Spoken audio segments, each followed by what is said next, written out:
Well, time for some more tin top action here at Brands Hatch with the second race of the day for the Track Attack Racing Club. And pole position goes to the man who won the first race of the day. We've got Chris Bassett. Chris is just being strapped in. I'm not sure if he's going to be able to have a quick word with us, but once they've got him sorted out, we'll pop the microphone in and see how things are going.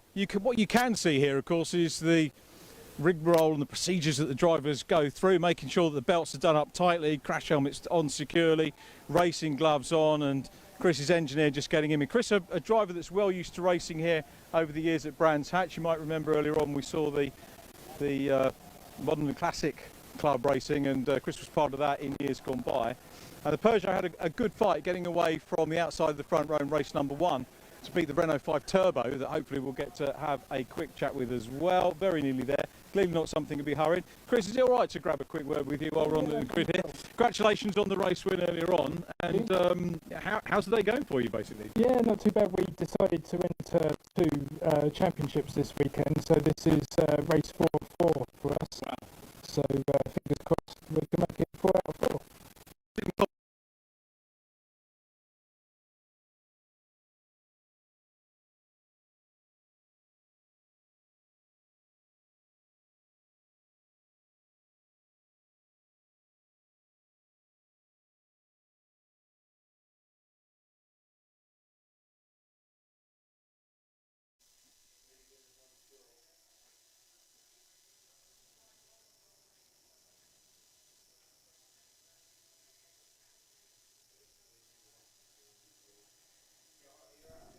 Yeah.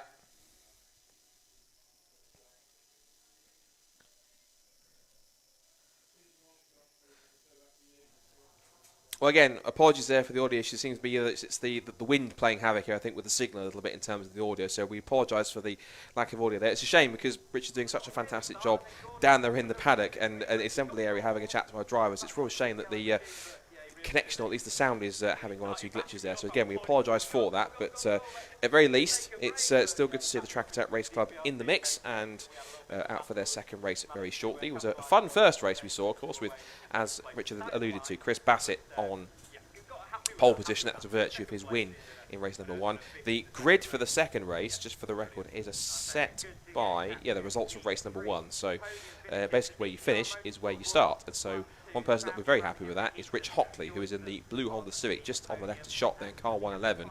He started right at the back of the grid by virtue of not actually getting a proper time in qualifying. But he will be looking to get himself up as high as possible. Now, he was on a real charge in that first race. He wants to try and get himself in the mix as quick as he can. There is Chris Bassett. And I think we might have some audio again, so I'm going to throw it back down to Richard. We'll have a chat with some more of our drivers before they head out. So, Richard, back to you. Okay, so we had a quick word there with Chris Bassett. You can see the second car going out now, Davy Clark, in that beautiful Renault 5 Turbo. We're switching the clock back a little bit towards that type of car. The Honda Civic, Rich Hockley. How great is it to see Rich Hockley here today? Quite a few Civic Cup races, which he was vastly successful in. And he is the top non-French car in this multi-class race that's going out. But if we look now at the other cars going out, we've got Seats going out, plenty of Renaults, some of which I think we might remember from Clio Cup back in the day, the older style Clio. The Mini of Heatley going out there, Fords as well, Bland's Peugeot 306. We've got Audi TTs coming out, the first of the 2 Audis coming out now. Mazda in the background, another Peugeot. Whatever it is that you want to bring out here, you can do, and that's the beauty of this particular series, that whatever you've got sitting around in the garage, you can bring it out, develop it, enjoy your racing and entertain the fans. Now they're all allowed back out post-COVID. So without further ado, I think we're ready for the grid now with Scott.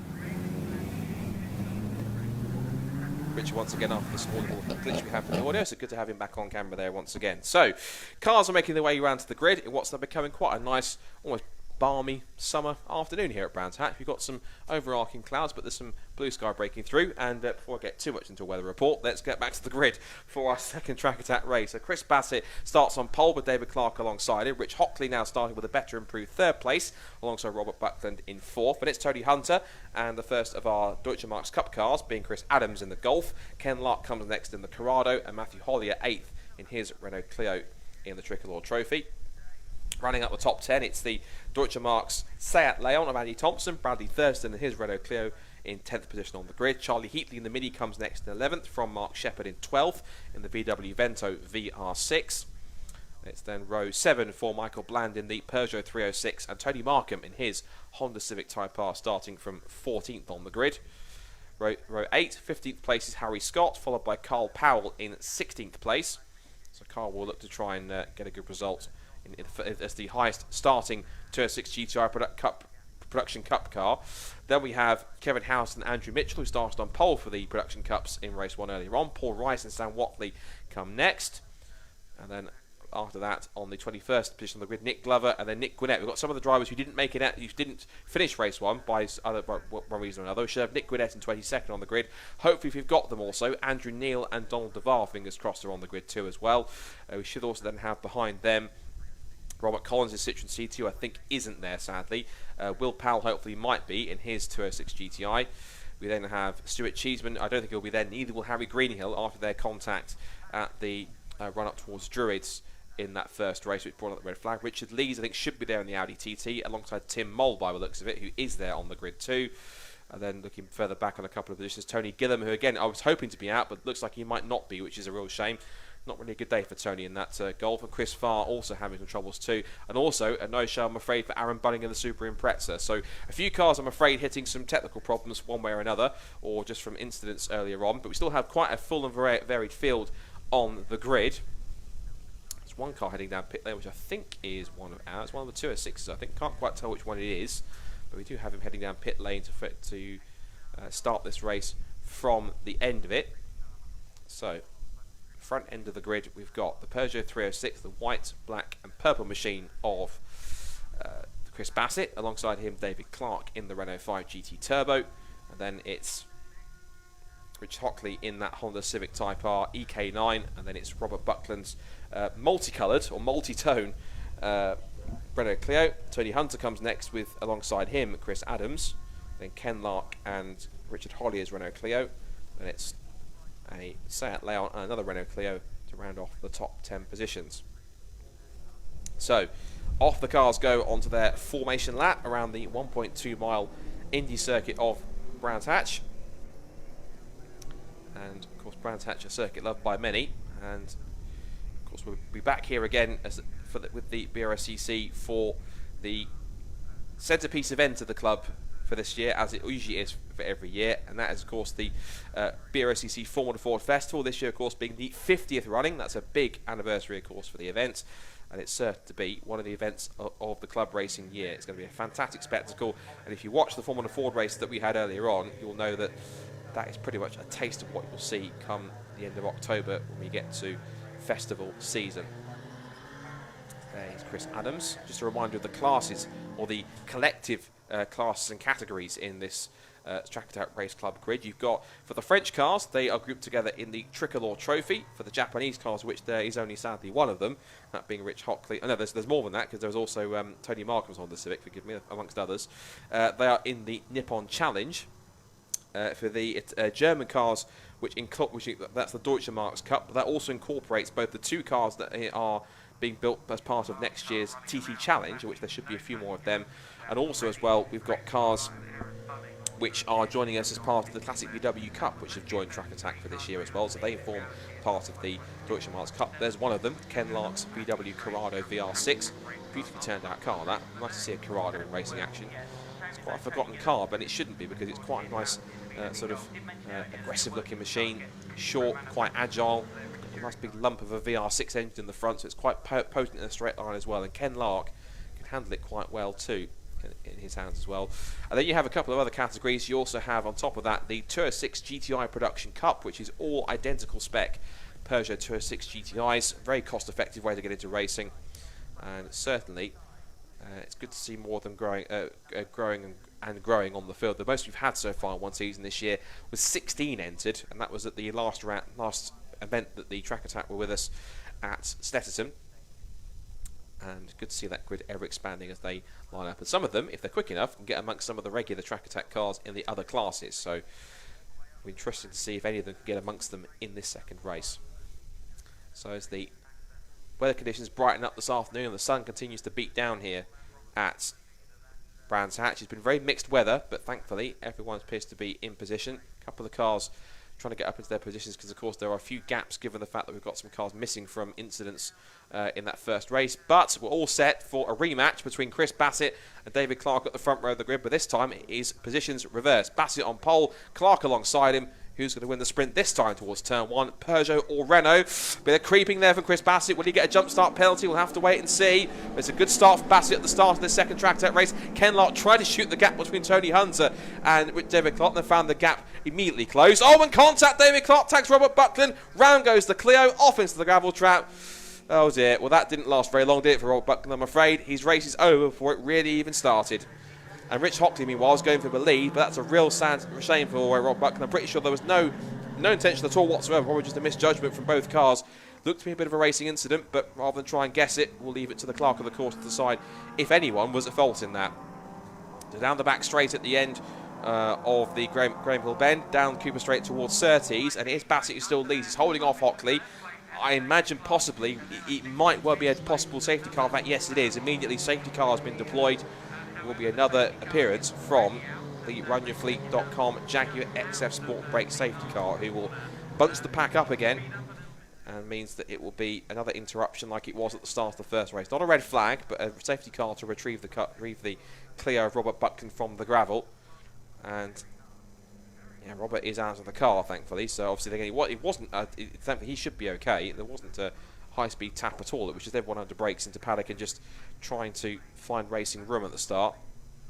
It was one of those kind of typical racing start incidents where kind of everyone tries to pile into the first corner together, trying to find that bit of room, and just then two cars ending up going for the same piece of tarmac. And unfortunately, David Clark won't have wanted to make contact with anyone, and he must have found Buckland just coming across his bow, and then with probably nowhere to go, just made the contact. I'm pretty sure that he wouldn't have wanted that, but David Clark, meanwhile, but nonetheless, he's still looking pretty strong in fourth place in that Renault 5. Might have to work on his starts a little bit, which I hopefully won't mind me saying, but once he gets up to speed, that Renault 5 GT Turbo really is a rapid little machine. It took pole position in qualifying this morning, and whilst he didn't quite get the best start at the first attempt of race 1, the second start was much better. He managed to pull away equal with Chris Bassett, and I wonder possibly if his side of the grid mattered, because usually with the front row, as I was explaining this earlier on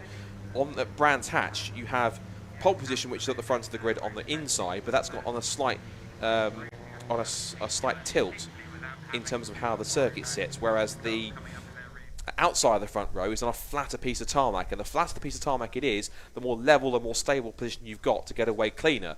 Whereas you do see usually some cars, particularly that are rear-wheel drive, when you see them off the line from pole position on the inside of the first few rows, because they're on that dip, on that lower part of the straight, you see them basically with their rear wheels sliding, and the back end of the car is almost dipping and sort of pointed. The back end of the car is pointed towards the pit wall, whereas the guys on the outside line have got a much flatter and much therefore better piece of tarmac to get traction from, and I've seen it several times where the car that's on the outside of the front row ironically gets a better start than the car that's on pole on the inside. So that's always a key thing. And so on this occasion didn't quite happen, but it doesn't always happen, but usually the car on the outside line has a better chance of a better start, and it's the first 2 or 3 rows that get that flatter piece of tarmac that can help. So after that TED talk, we're going to have a look at the result of the run through from the positions so far in the field. So at the moment it is a lead for Chris Bassett. Rich Hockley is currently in second place.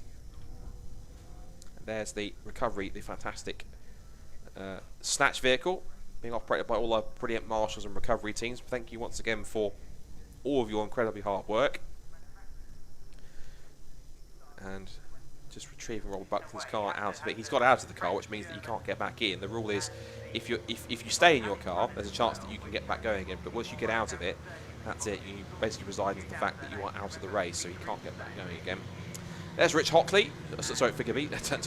Tony Markham, sorry. There's so many Honda Civics, so many different names, I sometimes get confused. So that's Tony Markham in the Honda Civic. He's a veteran of the Track Attack Race Club, as are several drivers. Rich Hockley's one of them, and so is Chris Bassett, who before the 306 used to race in a Peugeot 205, a rather smartly prepared 205 at that as well. So stepped up to a slightly more contemporary 306, and so far it's serving him well. He's certainly one of my stars of the weekend, particularly that he's done both races in the CMMC Super Saloons and Tin Tops, and then on top of that, this pair of races in the Track Attack Race Club. So now that the circuit is clear, I would imagine potentially that we can get racing underway this time by, which is probably why the safety car, which is being driven this weekend by former Fiesta racer Tim Glover, Pete Skillertoe behind him, so in terms of the observer. Those two, I'm sure, will want to back things up a little bit. He's just a slightly reduced pace to back the field up. So I think the safety car lights should go out this time by, which they do. Yes, they have, just midway down the straight. Just it disappears out of view behind the race control building. Out of my window, the safety car lights are out. So it's now Chris Bassett's turn to take the role of safety car. He will now choose the pace. There goes the Jaguar safety car. And there's Chris Bassett backing everyone up in the pack to get themselves ready for the restart. So Bassett, Hockley, Hunter, Clark. Then a great start there. Looks like that was Bradley Thurston up to 5th position. Great move from him so far in the opening laps to get up as high as 5th. He'll want to get a strong restart to keep with the leaders if he can. But looks like, by the sound of increasing engine notes, that Chris Bassett has got the race back underway. He now sprints down the pit straight, green flag in the air, and we're back racing again in the Track Attack Race Club here at Brands Hatch.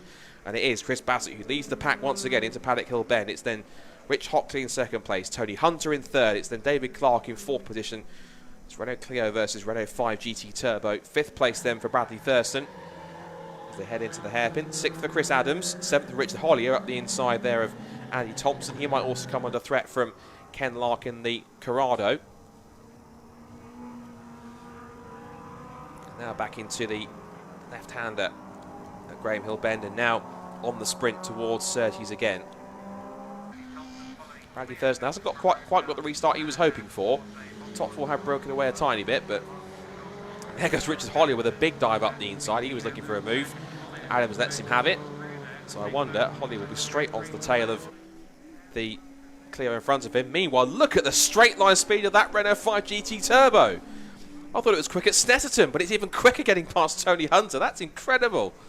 Really is an incredible little car. Whatever's under the bonnet, whether it is a Clio engine or just an uprated original engine, whatever it is, that is a brilliant little machine. And it's no wonder it took the fastest time in qualifying on a clear lap.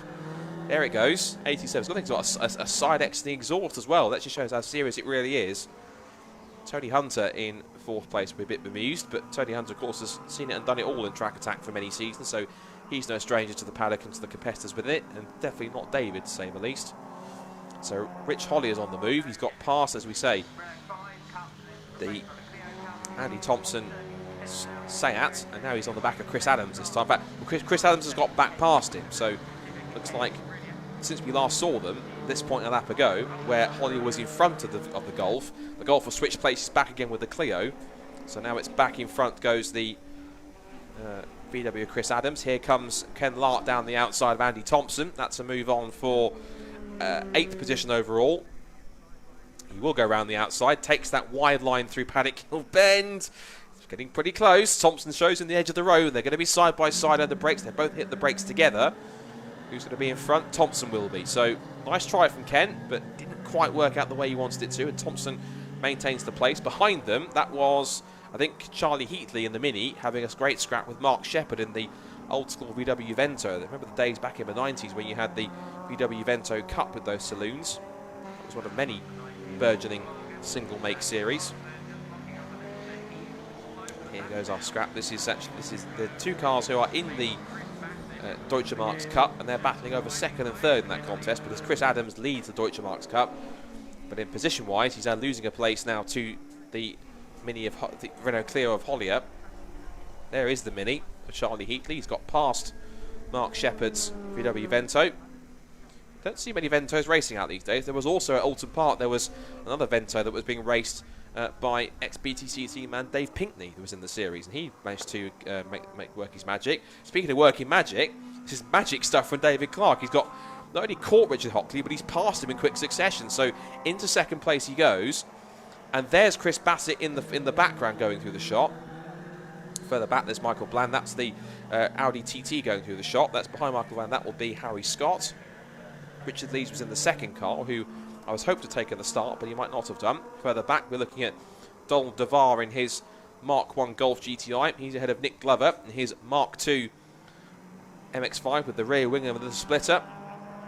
And there is Paul Rice, one of the main driving forces behind the 206 GTI Production Cup, out of one of his own cars. Good to see him not only endorsing his product, but driving it as well. So nice to see the Peugeots filling the grid, and nice to see more and more of them up in the mix. And hopefully, I'm sure they'll get enough momentum to maybe one day form their own possibly sub-series on top of that next to Track Attack. Oh, now Donald DeVar, is that either smoke, is that steam or fluid? Either one of those three, but that was interesting. That was rather worrying there for Donald DeVar. He hits the brakes going into Paddock Hill Bend. Either that was some bodywork that was rubbing on the tyre, or I don't want to tempt fate and say that was possibly some fluid, but it seems to have disappeared now, so not quite sure what that was, but Donald's carrying on. He's enjoying a good battle here with the 54 of Powell. That's Carl Powell, because Will had to pull off the grid during the red flag in the first race, which sadly meant he couldn't contest that race anymore. And now it's going to be Carl that we're still out there. There's DeVar, there's Powell, and just behind him there is 141, and that is the other, Kevin Houghton in the next turn. Is that in the 206 car? Yes, it is. Kevin Houghton, who at the moment is second in that class. So first and second in the 206 class are 1.1 seconds behind, and oh, that's interesting. Either that was a lock-up, or that was possibly some kind of smoke or steam from the front of David Clark's car. It looked like it was from the right front, so we'll keep an eye on if that's having any effect or not. As for Chris Bassett, just enjoying what appears to be a casual Sunday drive at the front. There's David Clark again. That was another puff of steam or smoke there. Not quite sure what that was. But it's not slowing him down, because David Clark sets the fastest lap of the race, 54.463. So he's now into a less than 3 second margin between the top two. That's a lap on another one of the Audi TTs. That must be Richard Lees, I think. Did he make it out? Yes, he did. So Richard Lees has been put now down a lap. There's only 3 and a bit minutes to go. And again, more little puff of steam there from the front corner. So same sort of thing as Donald DeVar. So I wonder if I'm not sure what these front-wheel drive cars are kind of either just rubbing the tyre or something. I'm not sure, but it doesn't seem to be slowing any of those cars down. There goes David round the outside. This could be interesting. Third place battle. Late in the day between the Honda Civic of Rich Hockley and the Renault Clio of Tony Hunter. And again, more puffs of steam there as it comes out the right-hander at Clark Curve onto the Brabham Straight. 2.5 minutes to go, under brakes. Honda versus Renault. We've seen this plenty of times in Track Attack, and this is another one to add to the many battles that those two manufacturers have had in this little series. Speaking of battles, here we go. This is now two of the 206s having a scrap. This is the 55. This is the 55 of Will Powell, if I'm correct. Yes, it is. So Will Powell did get out for this race, thankfully. He's having a battle with Paul Rice. He just made a move on him to get up into third in class. So the two Powells are now on a podium step each. Carl looks set to win the category, whereas it'll be third place at the moment for Will, just passing Paul Rice. And in between them, you've got there Nick Glover in his number 119 Mark II Mazda MX-5. And he's currently the only other Nippon Challenge car in the field, and he's leading the 150 class because, of course, he's the only one in it. So, holding on to 18th overall at this point. Just over 1.5 minutes left to play here at Brands Hatch for the Track Attack Race Club, and has a little speculative look up the inside of Carl Powell. Now we'll try and pull alongside, but again, these little 206s have got some horsepower in a straight line, enough to give some of these MX-5s a trouble. Now they come down the back straight. Oh, Donald DeVar's pulled off in the Mark 1 Golf, so he's off the road, I'm afraid, at the end of the race. So technical problems for him. I did wonder if there was either something on the road which is causing the cars to kind of pick up some steam or some smoke. I wasn't sure. But as Chris Bassett makes his way around this battle for third place in the 206 class, he will then start the final lap of the race. There's the scrap that's going on behind them between. Now that looks to me as if that's Chris Adams. This has been still going on race long. So Chris Adams, Bradley Thurston. It's then the Hollier Clio in the mix in car number 9. There's Andy Thompson still battling away with Ken Lark in the Corrado. So great battle between these two. Thurston pulling away here if he can from Hollier. And they're also putting a lap there on the Audi TT of Leeds. 25 seconds left, so we are going to be on the last lap of the race.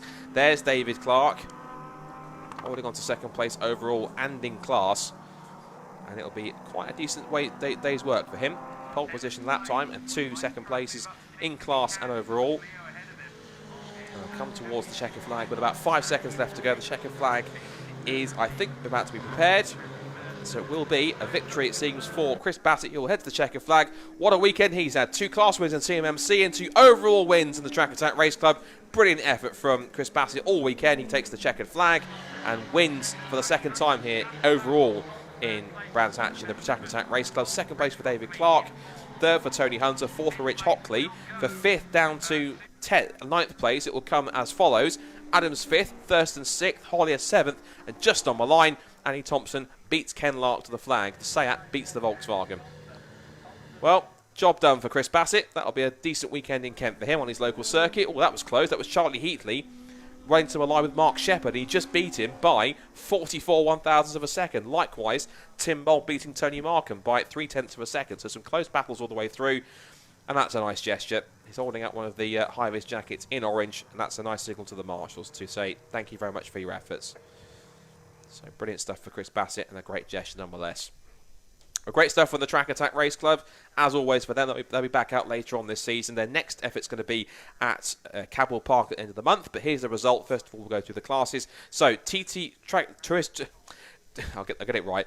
Tricolor Trophy A class, there we go. Chris Bassett wins, not only overall, but the class by 2.6 seconds from David Clark. Tony Hunter's third. I'm not sure about Rich Hockley because he's in that Honda. Then the rest of the pack coming through from Thurston and then Hollier. The Deutsche Marks Cup class won by Chris Adams from Andy Thompson and Ken Lark. Then Heatley, Shepherd, Mole and Lees, with Donald DeVar retiring just a couple of laps from the end. And the rest of the class, as we flick through, we will see the Tour 6s, which saw Carl Powell win that from Kevin Houghton and Will Powell, followed by Paul Rice, Andrew Mitchell and Samuel Watley, who made it to the flag in the end.